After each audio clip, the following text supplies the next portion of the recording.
D'accord. Bien, merci Pascal, merci Monsieur le Président. Donc je vais continuer avec les problématiques associées à la modification des organismes par CRISPR-Cas9 et j'ai pris la liberté d'en préciser un petit peu la question. Vous voyez en dessous les différents animaux que j'ai... Non, on ne les voit pas. Oui, les animaux que j'ai indiqués là. Ces animaux, je vais les considérer comme les objets ou les sujets, ça dépend comment on les considère, de ce que je vais dire tout à l'heure. Je n'ai pas mis le cheval parce que le cheval, j'ai rajouté que c'était... Non, mais voilà, j'ai mis le cheval, mais je ne vais pas en parler. Et je n'ai pas mis non plus les poissons dont je ne vais pas parler. Oui, mais je ne vais pas parler ni du cheval ni du poisson.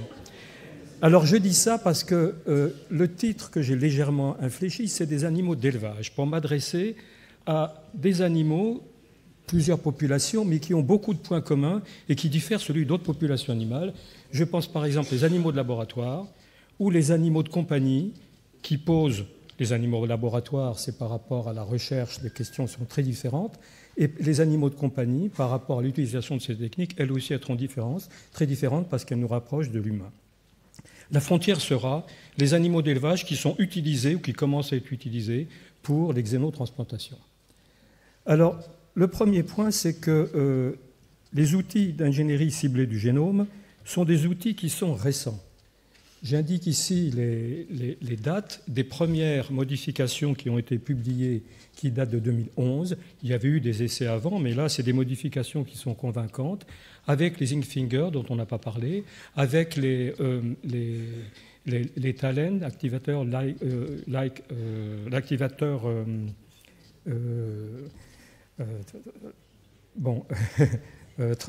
transactivateur-like nucléotide, chalopore, et puis CRISPR-Cas9 qui arrive en 2014. Donc ça nous fait un recul avec l'utilisation de ces techniques qui est pour CRISPR-Cas9 à peine de 2 ans. Et en dessous, j'indique les nombres d'animaux. 2011-2015, une évaluation très précise faite par Bruce Whitelaw, qui est un chercheur du Rossin Institute.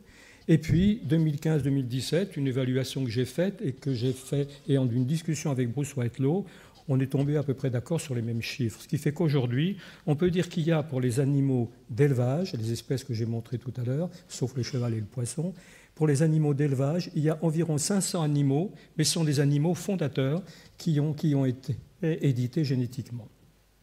Alors, cette première diapo pose une question d'ordre éthique, c'est devant une technique qui arrive avec des questions qui sont posées, quelle place on donne à l'éthique ?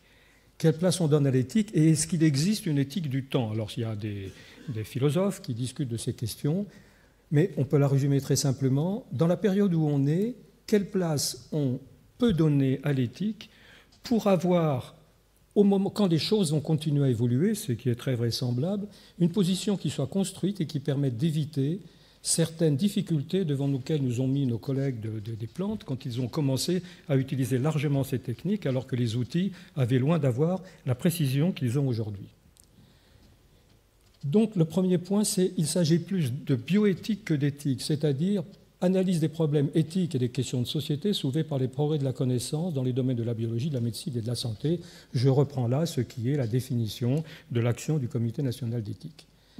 L'animal, c'est l'animal d'élevage, et l'animal d'élevage, tout de suite, pose des relations entre l'homme et l'animal. C'est un sujet qui est extrêmement sensible, surtout dans notre pays actuellement, et sur lequel l'Académie a participé à un groupe de travail sur l'éthique des relations homme-animal. Donc s'intéresser à l'animal d'élevage, c'est s'intéresser et prendre en compte l'éthique des relations entre l'homme et l'animal. Et puis enfin, c'est l'animal d'élevage, et non pas un élevage, mais des élevages, et ça c'est un travail qui est en cours à l'Académie d'agriculture, sur les élevages et les relations avec les territoires dans lesquels ils se trouvent, et qui montre très clairement qu'il y a une grande variété de territoires par rapport aux élevages, et que des élevages donnent plusieurs territoires en France ont leur identité qui est définie par rapport à des élevages. Donc on voit que le lieu où on sera, le type d'animaux où on sera, le type de population que l'on vise, n'est pas tout à fait les mêmes, et il faut prendre en compte cette diversité. Alors, juste cette diapositive, je ne vais pas reprendre la description qu'a faite Pascal tout à l'heure, mais juste pour donc situer ici la CRISPR-Cas9, avec les points qui sont importants, c'est ces séquences spécifiques d'RNA guide qui vont permettre de venir éditer par rapport à l'ADN et l'ARN qui va être produit endogène. Les séquences ici qui sont des séquences qui relient pour poser ce spacer là qui est positionné ici pour pouvoir faire que les séquences vont agir très précisément au niveau des nucléotides par rapport à l'ADN génomique. C'est une technologie dont on sait maintenant, d'après la littérature au moins, et les données qu'il y a chez les cellules animales, qu'elle est efficace, avec 30 à 100% de modifications ciblées, rapide à mettre en œuvre et peu coûteuse. Ses limites, c'est des délétions au site ciblé, c'est des insertions qui sont hors site, les off-target, et c'est des multiplications ponctuelles qui peuvent être difficilement détectables. Et il y a une évolution rapide vers une grande spécificité de précision, avec plusieurs articles qui sont sortis tout récemment, proposant des stratégies de recherche, des stratégies faisant appel à une connaissance très approfondie des génomes, l'utilisation d'outils informatiques pour pouvoir dessiner ces séquences nucléotidiques qui vont venir ici confier une spécificité très grande à l'outil. Alors, comme c'est ce qui est la démarche d'une éthique, de bioéthique, je suis parti de cas. Alors, non pas pour les détailler précisément, mais pour faire ressortir des points quand on lit ces artistes et quand on discute avec les chercheurs. Alors, le premier, c'est déjà la période un petit peu antérieure, c'est avec les Zinckfinger et les Talen, donc ces nucléotides qui sont des nucléotides de synthèse. Ces nucléotides de synthèse, ils ont été utilisés par cette équipe ici, avec comme objectif de pouvoir inactiver un allergène majeur du lait, la bêta-lactoglobuline. Donc un objectif qui est finalisé et qui est mis en œuvre très rapidement dès que ces outils existent. Et c'est un article assez touffu qui est uniquement in vitro et qui précise avec beaucoup de soin comment ils ont défini les séquences qui vont venir se fixer sur l'ADN qui est la cible, les séquences qui vont être utilisées pour pouvoir positionner le protospaceur et la délétion qui va être introduite ici et qui va permettre, au moment où il y aura les coupures qui vont intervenir, de pouvoir permettre un mécanisme de réparation, soit de type homologous, les séquences homologues qui se rejoignent, et dans ce cas-là, c'est la machinerie cellulaire qui s'en occupe, soit, si les extrémités ne sont pas cohérentes, il peut y avoir apport de nucléotides qui vont venir permettre cette correction. Donc, dans cette approche-là, ils ont injecté des embryons au stade une cellule, au stade zygote, et les résultats qui sont indiqués ici, où ils comparent les techniques de Zinckfinger et les techniques de Talen, et les bandes en rouge, c'est quand les séquences sont mutées de façon précise, et les séquences en bleu, c'est pour les allèles. Ils montrent qu'ils arrivent sur plusieurs répétitions. Ce travail est pour cet aspect embryon, et il s'arrête aux embryons. 45% des blastocystes pour lesquels il y a une insertion, donc il y a vraiment la cible, il y a eu des insertions ou un remplacement très précis au nucléotide près des séquences qui ont été visées. Alors ce 45%, c'est un changement énorme par rapport à toutes les utilisations des embryons d'animaux d'élevage au stade une cellule. Et c'est un taux qui est d'ailleurs énorme par rapport à ce qui était il y a encore quelques années avec les embryons de souris. Les collègues de l'Institut Pasteur m'ont montré que dans les travaux qui sont en cours avec les injections, exactement la même expérience, injecter au stade juste un seul noyau et regarder au stade blastocyste quel est le pourcentage, le taux d'insertion qui sont bien ciblés, et de délétion qui correspondent aussi à l'inactivation du gène que l'on a visé, le taux est du même ordre. Alors, ce n'est pas un taux de 100% bien sûr, mais avec un taux comme ça, il y a une exigence qui se met en face de l'expérimentateur, c'est que c'est la fin du bricolage. Jusqu'à présent, on faisait beaucoup d'embryons pour arriver à en trouver un parmi ceux qu'on transplantait, alors que là, et avec ce qui est indiqué dans la littérature, on va vers une situation où ces embryons, on pourra les caractériser suffisamment finement en prélevant une ou deux cellules sur l'embryon avant de le transporter, non pas pour avoir une assurance de 100%, mais pour avoir une assurance beaucoup plus forte que celle n'est aujourd'hui et qui va le rendre compatible avec l'utilisation d'animaux d'élevage. Le second exemple, c'est une mutation qui a été utilisée pour inactiver chez le poulet les gènes ovalbumine et les gènes ovomucoïdes. La démarche est très semblable, mais dans une autre espèce.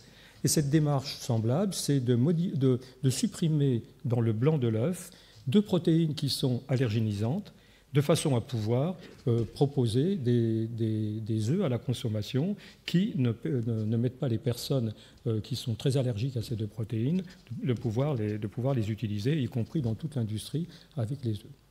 Donc là, le principe est le même. C'est donc des expériences assez simples finalement qui utilisent cet outil, sauf que ici, dans ce travail-là, c'est très simple pour le début. On prend des cellules, et les cellules qui sont utilisées, c'est des cellules germinales. Les cellules germinales qui sont encore en train de se renouveler. Et les techniques ont été mises au point depuis, je ne sais pas, je pense une dizaine d'années, peut-être un petit peu avant, chez l'embryon, chez le poulet, pour pouvoir injecter ces cellules germinales directement dans des embryons ici de poulet au stade 13-15, qui est le stade bien codé pour les embryologistes, de l'injecter, de faire naître les embryons. Et ces cellules qu'on a injectées, c'est par injection, c'est ce qui est marqué ici, environ 2000 cellules. Donc le début est simple, mais on injecte 2000 cellules dans lesquelles les événements de ciblage peuvent être précis ou peuvent être aléatoires. Donc on se retrouve dans une situation où il va falloir faire un tri après la naissance des poussins, un tri en croisant les animaux fondateurs avec des animaux sauvages et regardant dans les différentes populations si l'allèle muté qui a été visé, eh bien, si l'allèle visé a bien été muté. Donc c'est une technique qui s'est énormément simplifiée, qui peut être faite in vivo, c'est-à-dire qu'on dit in vivo, c'est dans les œufs, mais qui implique un travail de sélection et qui est relativement lourd et qui complique un peu cette technique.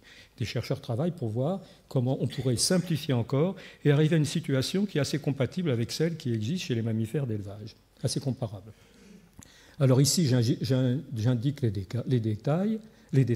résultats, 2 parents qui ont été édités avec une mutation très précise, et avec les croisements qui ont été faits, ils arrivent à isoler plusieurs poussins qui sont porteurs de la mutation. Donc voilà une seconde démonstration qui montre que l'efficacité de CRISPR, de l'outil, l'efficacité devient suffisamment élevée pour pouvoir engager des études un peu plus loin et modifier dans des conditions qui ne sont pas lourdes. Ici, elle est lourde par les croisements qu'il faut effectuer, mais c'est quand même plus simple chez l'oiseau que chez les animaux d'élevage, dont les cycles de reproduction peuvent varier. On n'est pas chez la souris, on est chez les bovins avec 9 mois de gestation et des cycles de reproduction qui durent à peu près 1 an et demi. Donc ces techniques-là, qui jusqu'à présent étaient freinées par cet outil, peuvent déjà, mais en sachant qu'il y a une démarche pour les améliorer, peuvent déjà être utilisées. Le troisième est un cas différent, il est toujours chez l'animal, il est chez le bovin, pour lequel il a été repéré en 1993 par une équipe généticien de Louvain, en Belgique, l'existence d'un gène, le gène sans corne, qui est présent dans les populations bovines. Il est présent à des fréquences très variables selon la race de bovins que l'on considère. Je rappelle que en élevage, les bovins, les ruminants, les animaux, sont divisés au stade où on est aujourd'hui la sélection, en races. On parle de race animale. Et à l'intérieur des races, il peut y avoir des lignées, mais c'est la race qui définit l'homogénéité d'une population en relation avec le lieu où elle est produite, en relation avec la production pour laquelle elle est utilisée, race ou le lait ou la viande, donc en relation avec l'éleveur, mais surtout des collectifs d'éleveurs qui, eux, gèrent ces animaux par des méthodes de génétique qui sont classiques et qui utilisent la génétique quantitative. Donc ce gène sans corne, il a été localisé sur le chromosome 1 chez les bovins. Il y a 2 allèles qui ont été identifiés, un allèle frison et un allèle celtique, pour lequel il y a eu une bagarre des brevets là aussi. Cette mutation est fréquente chez les bovins à viande, peu répandue chez les bovins laitiers, et l'accessibilité à la mutation, cette mutation celtique dite PC, avec une duplication de simplement 212 paires de bases, en fait un des candidats, un des gènes candidats pour pouvoir, par introgression ensuite, être modifié dans une population. Alors cette modification, elle est faite en prenant des animaux qui sont des animaux mutants pour cette mutation et en les accouplant avec des femelles de la même race. Et puis de proche en proche comme ça, sur environ, il va falloir 6 croisements pour pouvoir arriver à une représentation de l'allèle muté. Voyons, on part ici avec moitié-moitié, pour arriver ici à une repression de l'allèle muté qui a été introgressée dans la population d'animaux de départ. C'est une technique qui est longue, qui va prendre plus de 10 ans ou 15 ans selon le cycle de reproduction des animaux. La situation change de façon très nette, c'est toujours avec l'outil TALEN, c'est avant CRISPR, en utilisant cet outil dans lequel on peut définir très précisément les 22, 21 paires de bases qu'il va falloir muter. Donc c'est un outil qui est très, très souple à l'emploi, et en l'utilisant dans des cellules bovines, et en associant ça à la technique du clonage, qui là est considérée par l'équipe comme une technique de reproduction comme une autre, obtenir des gestations, des veaux, et ici 2 veaux qui sont nés il n'y a pas très longtemps. Et ces veaux peuvent devenir maintenant des veaux mâles, et qui vont devenir des fondateurs pour pouvoir être utilisés dans des populations animales de race à viande, dans ces populations animales, pour venir introgresser le gène sans corne. Alors le gène sans corne, ce n'est pas une fantaisie. Le gène sans corne correspond à une demande des éleveurs pour limiter les risques à la fois pour eux-mêmes et pour les animaux dans les conditions d'élevage dans lesquelles ils se trouvent. Ça peut être des conditions plus intensives, comme par exemple chez les laitiers, où là, c'est les questions, vous voyez, des vaches qui sont dans les cornadis. Ça peut être des conditions plus extensives pour les animaux qui sont de race à viande. Et là, c'est les blessures qui peuvent arriver dans les mouvements du troupeau ou quand l'éleveur essaie de récupérer ses animaux. Donc voilà une deuxième situation où la même technique aboutit à des premières naissances d'animaux avec des objectifs qui sont des objectifs très finalisés, et l'outil avec la précision que j'ai indiquée tout à l'heure, qui est à la fois un énorme pas par rapport à il y a 3 ans et qui en même temps est encore très imparfaite. Alors de cette première série de diapositives, du point de vue éthique, qu'est-ce qu'on peut en tirer comme réflexion? J'ajoute que je prends une démarche de bioéthique, c'est-à-dire dans laquelle chacun, devant cette situation, réagit, analyse, avec sa responsabilité. Et c'est en croisant ces responsabilités, en les mettant ensemble, autrement dit en faisant de l'éthique un lieu de débat, que les bonnes réponses peuvent arriver. Et on voit bien que pour les questions d'utilisation de CRISPR avec les animaux d'élevage, ces débats doivent dès maintenant être mis en place, et les institutions de recherche, les académies, doivent s'en emparer. Les collègues que je rencontre dans les centres INRA se sentent eux-mêmes souhaitent qu'il y ait ces débats, discutent entre eux, mais il faut clairement les étendre, les ouvrir aux éleveurs, au public comme on dit, mais un public qui est directement intéressé par ces questions. La question, le problème, on pourrait le formuler comme ça. Est-ce que la modification contrôlée du génome des animaux d'élevage, si elle devient largement possible, est-ce pour autant un moment éthique ? Un moment éthique, c'est-à-dire un moment où doivent être revisités les enjeux de la recherche et les conditions d'utilisation de ces résultats pour une éthique de finalité qui doit être partagée. Est-ce qu'il faut revisiter les conditions d'intervention sur le génome? Est-ce que le génome des animaux doit garder ce caractère sacré? Je mets sacré entre guillemets, c'est-à-dire ce caractère dans lequel on ne va pas y toucher. On ne met pas les mains dans le cambouis, on n'y touche pas. On peut le faire par sélection, ce qui est une situation qui est très efficace chez les animaux. Mais pour certains, il ne faut pas aller plus loin. Pour d'autres, dont je suis, à la vue des données expérimentales qui ont si rapidement évolué, il est temps de se poser cette question et de définir les conditions expérimentales qui permettraient de renforcer l'acuité de cette question pour avoir des réponses qui soient complètement objectivées. Alimentation, si cette démarche se met en place, la conséquence, on la voit après, mais on n'en est pas encore là. Il faudra réguler par le produit ou par la technique. C'est une question qui va se poser très rapidement et qui est très différente des conditions dans lesquelles elle s'était posée avec les organismes génétiquement modifiés. Et puis, il y a une autre question, si diffuser des animaux édités sans cornes par rapport au bien-être, est-ce que c'est un avantage, pas un avantage? Il y a des éleveurs de race animale qui, à cette réponse, disent non, parce que leur race a une valeur patrimoniale. Je prends par exemple la race salaire, des races de montagne. Cette valeur patrimoniale fait que les éleveurs disent, pas tous, mais ils ont ce débat entre eux qui est d'une certaine façon un débat éthique. Non, il faut qu'on garde ce patrimoine parce qu'il a d'autres apports. Il a ce que les géographes appellent des aménités, sur lesquels on a travaillé à l'Académie d'agriculture, c'est-à-dire toute une série de services qui vont jusqu'à la valorisation d'un territoire sur lequel l'animal joue un rôle important. Alors, je poursuis avec une expérience, donc cette quatrième expérience que je présente.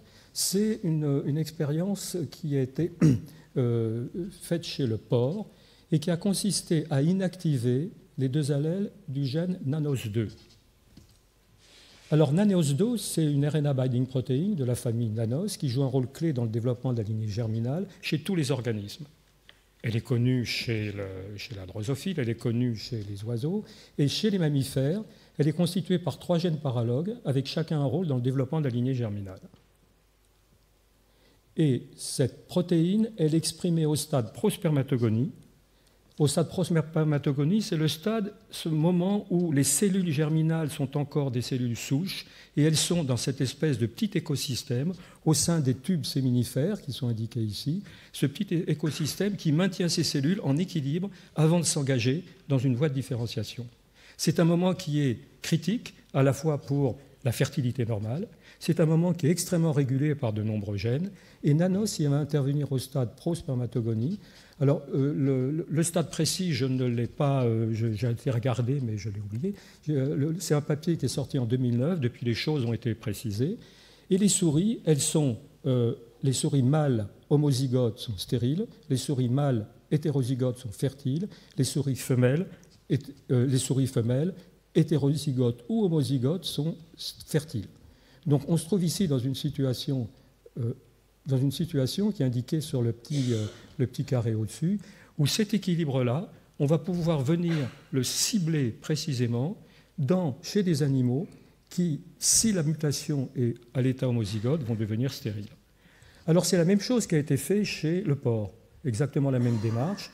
Création, là par contre elle a été faite avec CRISPR-Cas9, c'est une des premières expériences qui a été très démonstrative. Elle consiste à injecter les oligonucléotides dans des œufs fécondés in vivo, ensuite transplantés dans des truies receveuses, 20 animaux nés, 5 animaux qui se sont révélés homozygotes.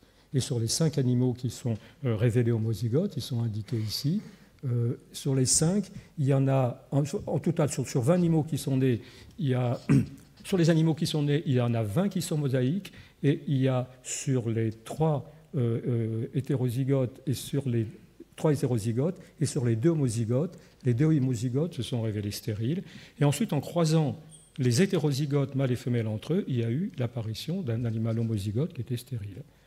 Donc cette situation, créée par CRISPR-Cas9, permet chez le porc d'avoir comme objectif de pouvoir produire des animaux qui seront infertiles et qui ont la caractéristique, c'est ce qui était connu chez la souris, d'avoir un fonctionnement de ce système à l'intérieur des tubes séminifères du testicule qui n'est pas affecté par ailleurs. Les taux de testostérone sont les mêmes et on peut, en injectant des cellules germinales dans les tubes séminifères de ces animaux qui en sont dépourvus, avoir la lignée germinale dès l'animal injecté qui va venir participer à la spermatogénèse. Autrement dit, ces animaux peuvent être utilisés pour diffuser des haplotypes rares, ils peuvent être utilisés pour répandre rapidement un haplotype d'intérêt dans une population, comme une population chez le porc. Et c'est un outil, un animal qui se révèle important pour pouvoir, quand il y a une mutation très précise qui a été faite, notamment à des fins de production de molécules pharmaceutiques ou de xénotransplantation, qui pourrait être mise en œuvre. Alors ici, attendez, donc, je prends un dernier exemple qui est celui-ci, lié à ça, avant de venir un peu à un point éthique sur cette approche. C'est un autre travail dans lequel l'objectif est de cibler les virus respiratoires qui prédisposent les bovins à la grippe, qui elle-même facilitent les infections secondaires à une pasteurellose, Maenaemia hemolytica, qui est source de bactéries commensales du nasopharynx des ruminants. Donc elle est source de pneumonies qui sont graves.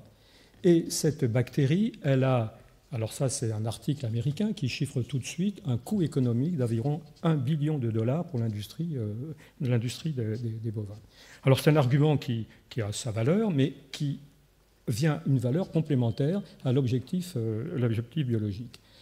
Alors cette Maemia produit plusieurs agents de virulence, dont une leucotoxine qui tue les globules blancs, et le récepteur de cette leucotoxine est une protéine membranaire CD18. Donc, dans ce mécanisme-là, toute la connaissance que l'on a de la façon dont Maemia agit cible une protéine membranaire CD18. Cette protéine membranaire CD18, elle a un rôle clé dans la protection de l'infection. Donc, on cible là vraiment des détails sous-moléculaires, et c'est montré ici.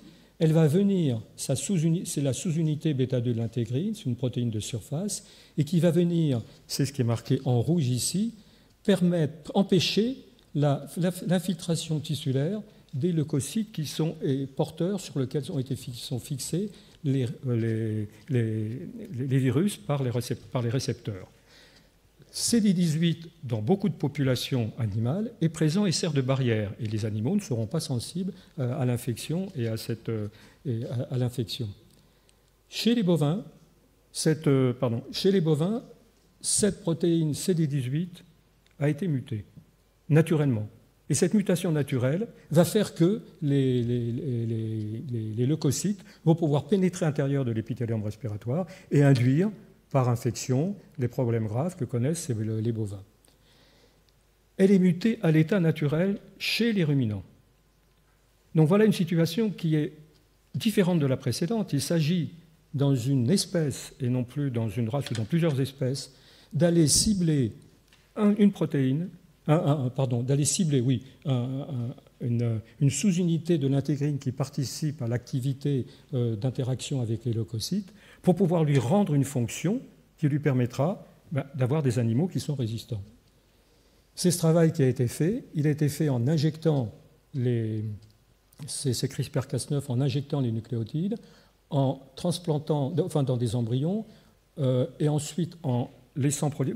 On l'a fait dans des cellules, et ensuite les cellules, elles sont criblées pour voir celles qui ont porteuses de mutations, recultivées et transplantées dans un ovocyte énucléé par clonage pour produire les animaux. Alors c'est un premier animal qui est obtenu. Là, les chercheurs se sont arrêtés à 4 mois de gestation. C'est suffit pour pouvoir voir si effectivement il y avait eu quel était le résultat. En prélevant du sang, ils font une infection par la leucotoxine et regardent la cytotoxicité. Et le résultat est assez spectaculaire. Vous voyez ici les bovins qui sont résistants à la cytotoxine, donc c'est ceux qui sont en rouge, c'est la ligne qui sont en rouge, quel que soit le taux de dilution très élevé ou de moins en moins de la leucotoxine, les animaux le sang des animaux ne manifeste aucune liaison avec la leucotoxine. Donc, les chercheurs en sont là, dans une démarche qui est une démarche assez prudente, une démarche prudente qui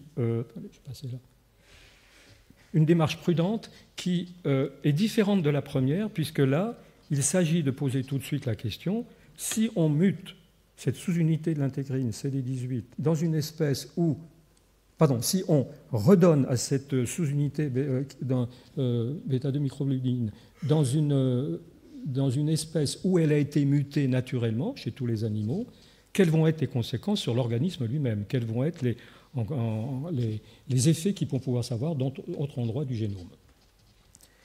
Alors, ces exemples montrent que l'édition des génomes élargit l'utilisation des animaux d'élevage comme modèle.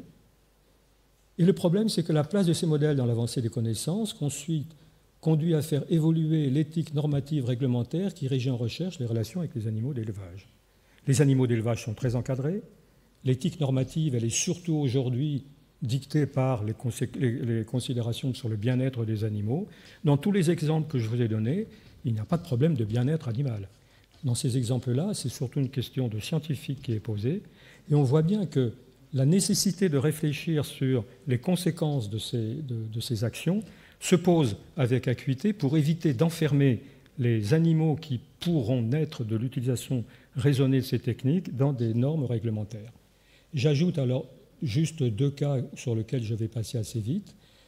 Il y a Un troisième exemple, donc chez le porc, ce sont des porcs qui ont été édités contre un syndrome du virus respiratoire chez le porc. Là, c'est CD3 de la même façon, mais CRISPR-Cas9 a induit une délétion, puisque lui, il n'est pas porteur, comme chez les bovins, de 9 paires de bases, et pour montrer que les variants alleliques pour les phénotypes, et pour montrer qu'après histologie du poumon et infection par le virus, ils obtiennent donc des résultats ici pour les animaux qui ont été mutés à gauche, alors que les animaux sauvages, vous voyez la différence pour l'épithélium pulmonaire. C'est un travail qui est intéressant, il a été fait dans le groupe Genius. Le groupe Genius, c'est un groupe privé de sélection du porc, très en pointe, avec le responsable du laboratoire, Randy Prather, qui est vraiment au cœur de toutes les avances de ce groupe de généticiens privés, et qui a travaillé en accord très, très longtemps aussi à Monsanto. Donc Genius est une émanation en partie de Monsanto. Donc on a là une situation différente de l'exemple précédent, dans lequel il y a une rapidité de réponse à l'utilisation de l'outil, une très grande précision dans le travail et derrière des animaux qui vont être bien sûr protégés dans l'utilisation qui vont en être faites par le groupe. Et enfin, l'exemple que je rajoute, et je vais le mentionner brièvement et je vais vous dire pourquoi, c'est qu'en 2015, il y a eu une modification assez radicale du génome de porc en posant la question. On a pu identifier les régions du porc qui contiennent des séquences rétrovirales endogènes on les évalue au nombre de 60 environ, un peu plus de 60. Donc dans ce travail, qui a été dirigé par l'équipe de Church à Harvard, il y a eu systématiquement dans les génomes de porc une mutation des 62 copies de ces rétrotransposons injectés dans le génome de porc, et de façon à pouvoir rendre des porcs compatibles avec une utilisation en xénotransplantation. Je traite cette question à côté parce que parler pour les animaux d'élevage de xénotransplantation ne peut se faire qu'en relation avec ceux qui utilisent les xénotransplantations, c'est-à-dire le milieu médical. Les séparer n'aurait pas beaucoup de sens. Un animal en xénotransplantation n'est pas proprement dit un animal d'élevage dans le sens où je l'indiquais tout à l'heure. Donc je pense que là, il faut préciser un peu plus. Les questions éthiques à lesquelles on peut répondre avec ces animaux ne seront pas les mêmes que celles auxquelles on peut répondre avec des animaux de production. Donc voilà pour le second point, la place de ces modèles dans les connaissances, la place des débats bien sûr, le rôle des équipes de recherche dans la participation à l'avancée et à la précision, la précision des argumentaires dans les discussions techniques. Et c'est bien cette démarche qui a été rencontrée, alors je me permets de dire là, sur une période que j'ai bien connue, qui est celle de l'utilisation des embryons, l'utilisation des embryons animaux et très vite l'utilisation des embryons en relation avec les embryons humains. Questions très différentes, pour lesquelles les questions de morale arrivent beaucoup plus tôt. Ici, déjà au niveau des animaux d'élevage, une question extrêmement importante, puisqu'on voit que les conséquences pourraient être soit effectivement d'avoir un animal que l'on peut utiliser pour l'objectif qui a été indiqué tout à l'heure, soit c'est une population qui à ce moment-là pourrait être menacée, ou des individus réintrogressés dans une population, sans avoir aucune idée sur les conséquences que pourrait avoir cette mutation ciblée sur le fonctionnement des autres allèles, en posant la question pourquoi est-ce que chez les ruminants cet allèle a été modifié. J'en viens au troisième point, où je vais fournir 2 exemples, qui élargit encore les questions aux animaux d'élevage. Donc on est parti de l'outil, ensuite pour s'intéresser aux modèles animaux, donc l'animal seul, mais déjà avec des réflexions sur la population animale. Et là, c'est l'animal dans les élevages. Alors l'animal dans les élevages, il doit prendre en compte le travail qui est fait de longue date. Et là, il y a le bovin et le porc qui sont les 2 espèces vraiment représentatives. Et je prends ici le cas du bovin, où les caractères d'intérêt socio-économique sont déterminés par de nombreux variants alléliques. Donc les chercheurs, les généticiens qui travaillent dans ce domaine ont l'habitude maintenant de pouvoir traduire le phénotype de caractère d'intérêt socio-économique en combinaison de gènes qui sont présents et en combinaison d'allèles, et pour ces allèles de nucléotides qui permettent de définir le phénotype de l'animal. Ces nucléotides, c'est des quantitative traits nucléotides qui participent à l'information dont disposent maintenant les généticiens pour pouvoir, en analysant moléculairement les génomes des animaux, venir préciser la façon dont ils peuvent être utilisés. Il s'agit de schémas qui sont tout à fait de routine maintenant, un peu moins quand il s'agit d'utiliser avec la génomique. Mais là, ce schéma montre qu'à partir de 2 millions de vaches contrôlées, on prend 5000 femelles qui sont génotypées. Ces femelles génotypées servent de mères à taureaux. Ces mères à taureaux, elles sont soit laissées en ferme, soit mises en station. Et en ferme, on peut recourir au prélèvement d'embryons sur ces femelles, un génotypage des embryons avec maintenant des puces sur lesquelles il y a 50 000 SNP qui peuvent être caractérisés. Et parmi ces SNP, on va pouvoir repérer ceux qui ont un effet majeur ou qui sont une des composantes de l'effet majeur sur les génotypes. 20 000 embryons qui sont mis en génotypage pour cette population, 5 000 mâles génotypés, 500 mâles mis en station, 50 pérataureaux. Et ces 50 pérataureaux vont être utilisés pour la population, en les distribuant également dans la population, et cette population va devenir une population de référence pour laquelle on peut continuer et au cycle suivant recommencer la même démarche, c'est-à-dire prendre les femelles, les génotyper, choisir les mères à taureaux, utiliser le génotypage pour pouvoir préciser l'effet de avant la transplantation, choisir déjà les embryons qui pourront, avec le plus de chances, contribuer à la présence de ces nucléotides qui ont un caractère majeur et les introduire dans la population. La sélection génomique par rapport à la sélection génétique, elle est beaucoup plus rapide, c'est ce qui est marqué ici. En haut, c'était avant qu'on utilise ces outils des outils du génomique. Avant, les animaux étaient caractérisés, ils étaient testés en station, ils étaient testés sur leur descendance, et c'était la descendance qui était utilisée pour pouvoir ensuite déterminer la valeur génétique à partir des croisements dans les différentes fermes. Ce processus durait, avant de pouvoir mettre un taureau sur le marché, comme c'est indiqué à gauche, environ 5 années. Et encore, ça s'est raccourci puisque les technologies de reproduction ont permis de réduire légèrement toute la période au moment où on met en testage. C'est 5 ans. Maintenant, avec la valeur génomique et en utilisant des puces, des plaques sur lesquelles on peut hybrider 50 000 nucléotides, maintenant, ce temps est de 2 ans, il y a un gain de 3 ans. Et ce gain de 3 ans, il s'accompagne sur une population d'élevage, c'est réitéré en routine, de façon à le continuer à faire rentrer dans la population par la sélection directement à partir des animaux dont le phénotype est intéressant, à les trier à partir des embryons des animaux, les nucléotides marqueurs qui sont plus intéressants. Alors, cette situation suscite aujourd'hui pas encore une expérience, mais une réflexion qui est une réflexion théorique et des propositions qui sont celles de dire, puisque CRISPR-Cas9 permet d'éditer, c'est-à-dire de modifier ensemble plusieurs variants nucléotidiques, si on prend ces variants nucléotidiques qui jouent un rôle et qui ont un effet majeur sur un caractère, on peut venir les éditer, c'est-à-dire les modifier, les inactiver, et en faisant ça c'est le schéma que j'avais mis ici, c'est le schéma qui est là, sur les taureaux qui sont utilisés, les animaux qui sont utilisés comme père à taureaux, il suffit qu'il y en a 25 par génération, et en éditant entre 0 et 50 nucléotides, on peut augmenter le progrès génétique, comme c'est indiqué ici, de 2 fois sur 10 générations. On peut l'augmenter de 10 générations, c'est-à-dire 10 fois, sur 5 générations, 10 fois 2 ans, 2 fois par rapport à une sélection, celle qui est aujourd'hui, et qui n'utiliserait pas cet outil. C'est une étape qui est en discussion, mais qui pose clairement la question d'une utilisation en routine de CRISPR-Cas9 pour pouvoir éditer ces allèles.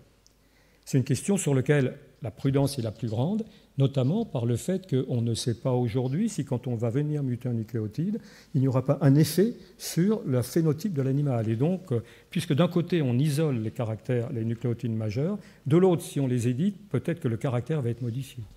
Et d'autre part, on est dans une situation qui n'est pas homozygote. C'est une situation dans laquelle il y a à chaque génération des allèles qui peuvent intervenir et qui viennent modifier le choix des animaux dans la population de référence de la génération suivante. Mais il y a là une claire évaluation entre un risque potentiel, non pas un risque qui est a priori important, sauf si on ne peut pas détecter les mutations ponctuelles qui ont été engagées, et ces mutations qui peuvent se révéler induire ensuite des modifications qui seraient délétères sur les génomes des animaux. Mais ça, mis à part, c'est une question qui est pour la première fois là, au niveau théorique, pour dire comment on pourrait associer un outil pour l'utiliser encore plus finement dans la sélection. Est-ce que vous pourriez conclure? Je vais conclure. Merci. Voilà, donc ce troisième point pose une question éthique sur le patrimoine génétique d'espèces domestiquées de longue date qui est concerné et qui questionne la responsabilité des acteurs sur la protection d'un bien qui est collectif. Le génome des animaux, c'est le résultat de générations d'actions des éleveurs. Et ce génome collectif, pour l'instant, en France, il est toujours régulé par un organisme qui n'est pas strictement privé, qui est le groupe Alice, et qui travaille maintenant avec des coopératives. Ces coopératives qui ont un statut qui est privé, mais une pratique, une habitude de travailler de façon collective, d'associer à la fois la compétition et la coopération. La mise en œuvre de cette responsabilité éthique, est-ce qu'elle implique un contrat collectif sur le plan éthique ? Est-ce que les décisions qui ont à prendre par l'utilisation de ces outils est une utilisation qui devra faire l'objet d'un consensus, donc, qui aboutirait à un contrat, et à partir de ce moment-là, on rentre dans la définition de normes d'utilisation des animaux, qui n'est plus l'utilisation qui passe dans la norme, c'est-à-dire la mise en route du droit, qui vient sanctionner les rapports sociaux qui existeront autour des animaux d'élevage.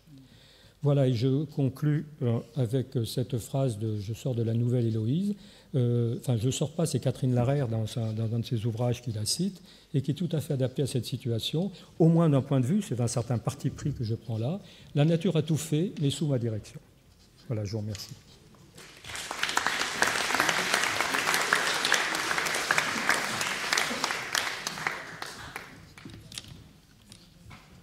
Merci. Est-ce qu'il y a des questions? Oui.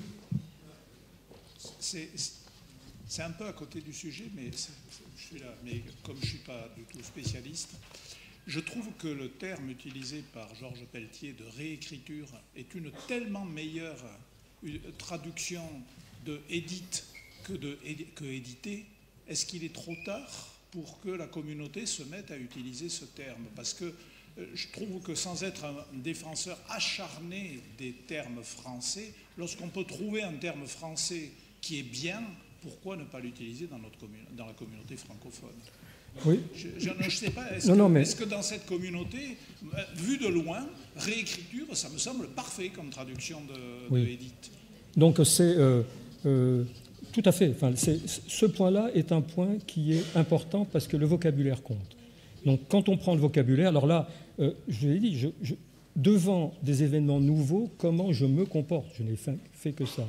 Et votre question, de fait, veut dire peut-être que là-dessus, il faudrait que les gens des plantes, avec les gens de l'animal, qui commencent à se poser ces questions beaucoup moins que les plantes, définissent là les termes et fassent une proposition qui explique. Parce que réécriture, j'en ai discuté avec des collègues, bon, en ayant lu sur génome editing, voilà, c'est accroché, alors que réécriture, voilà pourquoi, oui, mais il faut en discuter. C'est pas du tout hors sujet. Mais en français, on ne dit pas génome editing, on dit modification ciblée. On est en train de modifier quand même. Mais tout ça me va très bien. Georges Pelletier. Il y a des questions. Bon, effectivement, édition ne va pas pour editing.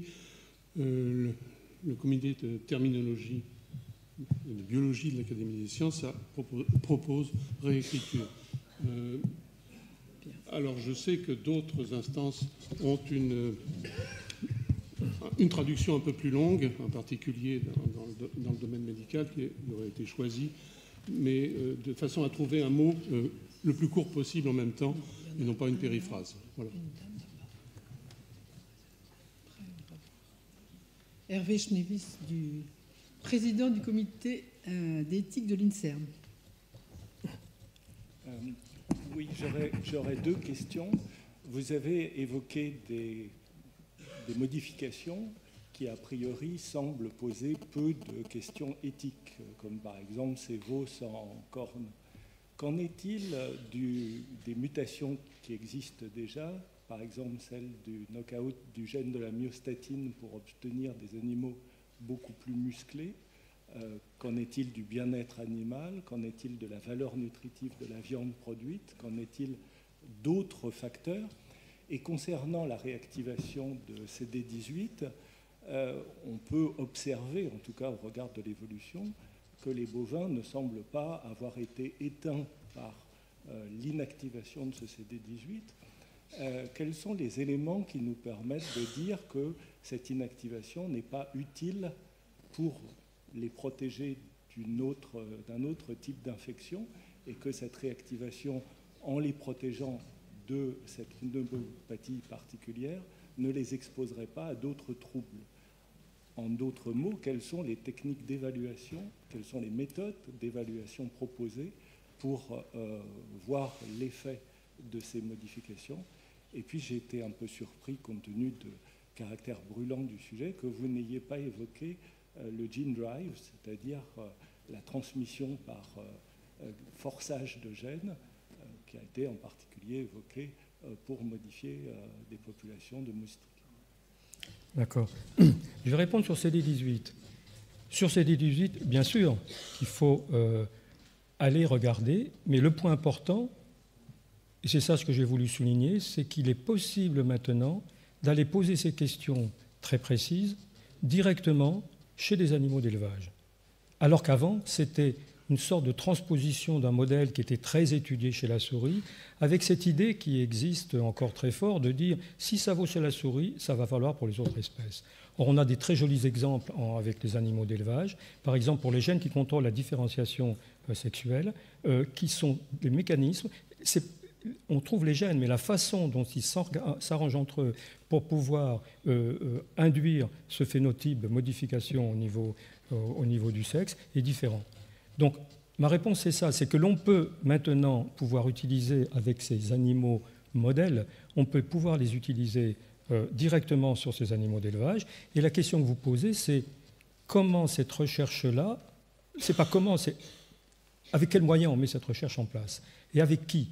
Pas nécessairement dans des organismes de recherche avec des installations expérimentales complètement closes, mais pour ces exemples-là, comment on peut associer ceux qui s'intéressent aux mécanismes fondamentaux sur le génome avec des animaux modèles qui sont soit dans les élevages des organismes de recherche, comme par exemple l'INRA, l'école vétérinaire, ou c'est des animaux qui peuvent très bien être sur le terrain, porteurs, alors peut-être pas cette mutation, mais d'autres, qui se révèlent des individus ou des petites populations extrêmement intéressantes. Le département de génétique à l'INRA fait un recueil des anomalies génétiques qui apparaissent naturellement, on pourrait dire, au cours de la sélection. Il y a une plateforme qui note toutes ces anomalies, très semblable à celle que l'INSERM a pour les humains, à la différence près que ces animaux peuvent permettre d'être utilisés, y compris en reproduction, pour pouvoir approfondir des mécanismes qui se révèlent être différents des animaux modèles. Pour le sans-corne, la réponse, je pense, elle est... Alors, il y a la même chose quand on mute le gène sans-corne, qu'est-ce qui se passe dans les autres populations, mais on peut répondre que, comme déjà il y a eu des introgressions à partir de mutants naturels, il y a déjà une réponse partielle à cette question. Non, pour la myostatine. Pour la myostatine, mais la réponse est, on modifie le phénotype de façon marquée. Et là, c'est plutôt une question éthique qui doit être discutée avec les éleveurs. Et les éleveurs ne répondront pas de la même façon selon qu'ils sont belges et qu'ils élèvent la race blanc-bleu belge porteuse de cette mutation et qui a été valorisée par les territoires belges où elle est élevée, ou des éleveurs dans une autre région qui ne voudront pas considérer ces animaux diculares parce que ça modifie leur phénotype. Alors après, il y a la possibilité d'avoir une mutation qui va induire ce phénotype, pas immédiatement, mais quand l'animal sera, une fois qu'il est né, qui sera un veau. Et là, dans ce cas-là, la question se pose différemment. Mais elles sont à deux niveaux différents. D'abord, il y a un niveau de recherche, et de recherche avec les animaux d'élevage, c'est-à-dire comment la situation fait que les animaux d'élevage peuvent devenir des modèles, pas nécessairement des immenses populations, c'est pas ça, mais en un travail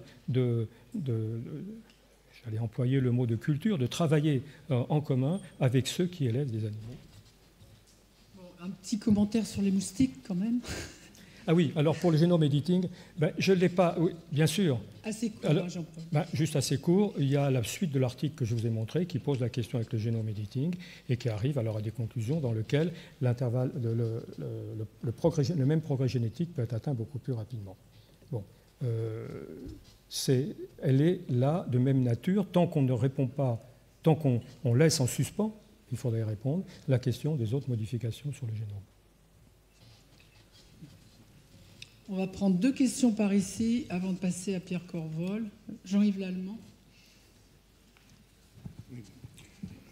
Au premier degré, on voit les résultats d'une modification génétique.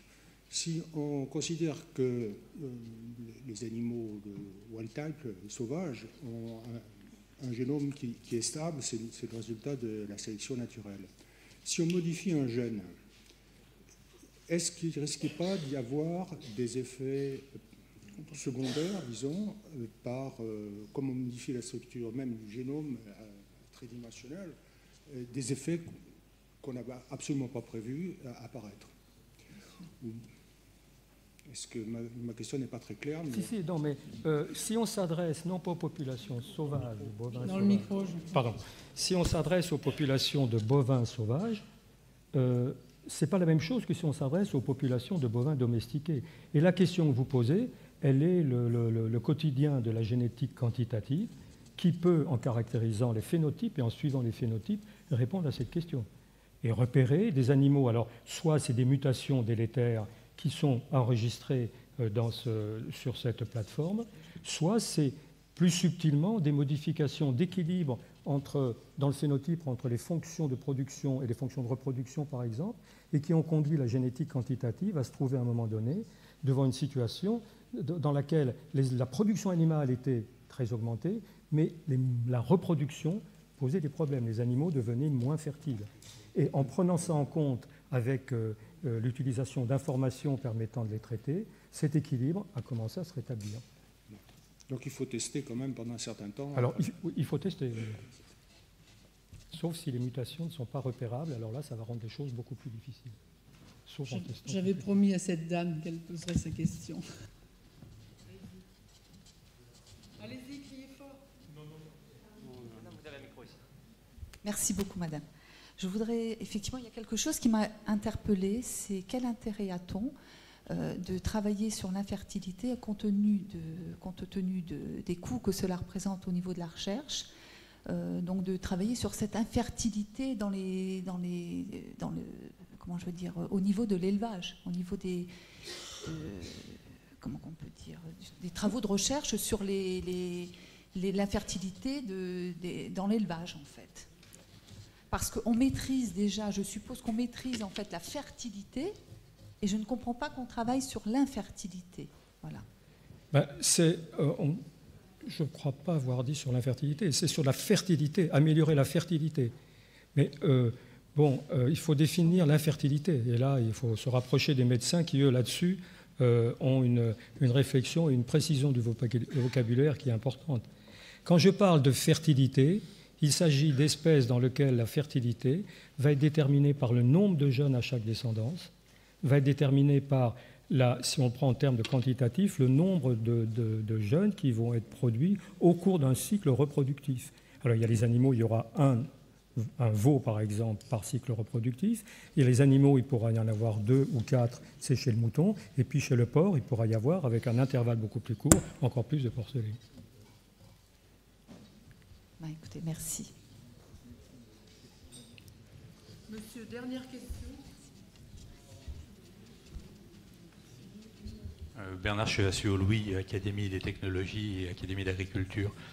Je voudrais revenir à la question de la nature, puisque c'était la conclusion. J'ai entendu 2 choses. On s'est un peu moqué tout à l'heure du melon et que la nature était bien faite. Mais à d'autres moments, j'ai cru comprendre que le fait que la nature le fasse était considéré comme un critère de respectabilité éthique. Et donc, est-ce qu'il n'y a pas une ambiguïté dans ce jugement ? Et puis ma deuxième question, c'est est-il légitime de considérer que ce sont les éleveurs qui auront seuls, ou en tout cas en majorité, à décider du devenir du génome d'une espèce ? Est-ce qu'il ne faut pas élargir le cercle des gens concernés ? Il y a aujourd'hui dans la société des consommateurs qui disent que la manière dont le génome va évoluer les concerne. Autrement dit, est-ce qu'il ne faut pas repenser, effectivement, et élargir le cercle des gens ayant une opinion sur ce sujet? Merci. Alors, sur la première question, on pourrait la formuler autrement. Ce n'est pas moi qui la formule de cette façon-là, c'est ceux qui s'intéressent, les sociologues ou les philosophes, à l'élevage, et qui posent la question de la naturalisation des artifices. Quand on introduit dans le génome de façon précise, on vient modifier, induire une mutation, en utilisant un outil naturel, j'ai pris le soin de dire ça au début avec CRISPR, un mécanisme très conservé comme Pascal Cossard l'a rappelé au début, quand on l'utilise avec précision, et dans une population où cette mutation peut se produire, l'artifice consiste, alors gardons le terme artifice, il consiste à venir favoriser la présence de cet événement à l'intérieur d'une population qui aurait pu, de toute façon le connaît, mais va le connaître à une fréquence plus élevée. Jusqu'à quel point est-ce que cet artifice, en plus très furtif, mais ce caractère furtif simplifie les choses, mais il reste quand même là, ne participe-t-il pas à la naturalisation de la population la population domestiquée sur laquelle on travaille? Pour la seconde question, il ne s'agit pas de dire c'est les éleveurs qui décident, et on a la chance en France d'avoir des groupements d'éleveurs, des coopératives dont le statut a évolué à cause des règles européennes, mais qui sont bien dans cette démarche, qui sont toujours dans cette démarche, et non pas dans celle que l'on constate, par exemple, dans des entreprises privées qui sont, aux États-Unis, qui sont beaucoup plus refermées sur elles-mêmes. Donc, en France, en Europe sans doute, il y a un enjeu, non pas de dire aux éleveurs c'est à vous de décider, mais d'avoir dans les différentes parties qui peuvent participer, la recherche bien sûr, les éleveurs, et sans doute de l'élargir. Alors ensuite, c'est des questions qui peuvent être mises en œuvre, mais on voit que dans d'autres domaines, notamment par rapport à l'environnement ou par rapport au climat, il y a des démarches qui ont été mises dans ce sens-là. On pourrait évoquer la question dans une démarche éthique. Est-ce que cet outil qui se répand rapidement, qui va être utilisé de plus en plus, on n'en est qu'à l'an 3 pendant la période d'élevage, ne justifierait pas l'existence de quelque chose qui ressemblerait un peu, mais c'est différent, au GIEC, c'est-à-dire un organisme de scientifiques indépendants qui conseille des politiques, mais sur quelque chose qui n'est pas le climat qui appartient encore à tout le monde, mais sur quelque chose qui est le patrimoine génétique ou les patrimoines génétiques des espèces domestiquées, qui appartient déjà à une grande collectivité. Alors la comparaison, je la fais, c'est juste pour aller dans cette voie-là. Il ne s'agit pas on va faire un GIEC des génomes, c'est pas ça. Mais une démarche qui dépasse, qui répond en partie, une proposition qui permet de discuter de ta question. Merci beaucoup. Je pense que Jean-Paul, on va passer à l'homme.